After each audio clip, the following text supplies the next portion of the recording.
अण्णाभाऊ साठ्यांसारख्या दूर ठेवलेल्या व्यक्तींच्या बाबतीत त्यांनी सर्व वृत्तांत या ठिकाणी लिहून ठेवला की या संपूर्ण तडजोडीमध्ये एक प्रकाश निर्माण झाला आणि त्यांनी धर्मतंत्राच्या माध्यमातून लोकांना शिक्षण पोहोचवण्यासाठी गायत्री परिवाराला उभं टाकवलं।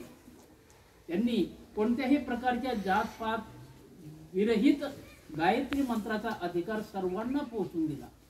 कोणीही जेव्हा आम्ही गायत्री मंत्राच्या मोठ्या मोठ्या कार्यक्रमांमध्ये जातो त्या ठिकाणी यज्ञामध्ये अस्पृश्यतेचे निर्मूलन करून टाकलं आणि महिलांपासून सर्व जातीपातीच्या धर्मामध्ये स्थान निर्माण करून अण्णाभाऊ साठे सारखे प्रतिभांना तयार करून या ठिकाणी विशेष पद्धतीने त्यांनी लोकाचार आणि प्रतिभा संपन्न अशा व्यक्तिमत्वांची उभारणी केलेली आहे।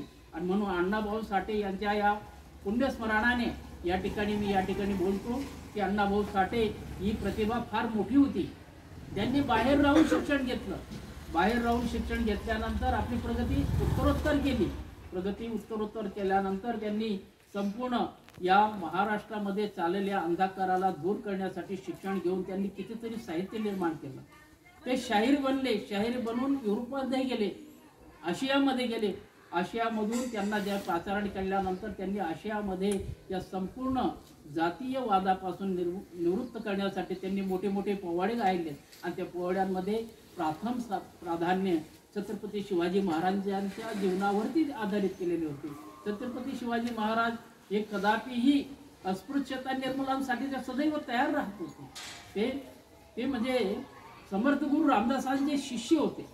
त्यांनी छत्रपतीचं पद जरी घेतलेलं असेल तरी ते त्या छत्रपतीच्या पदासाठी आसनस्थ कोणाला केलं?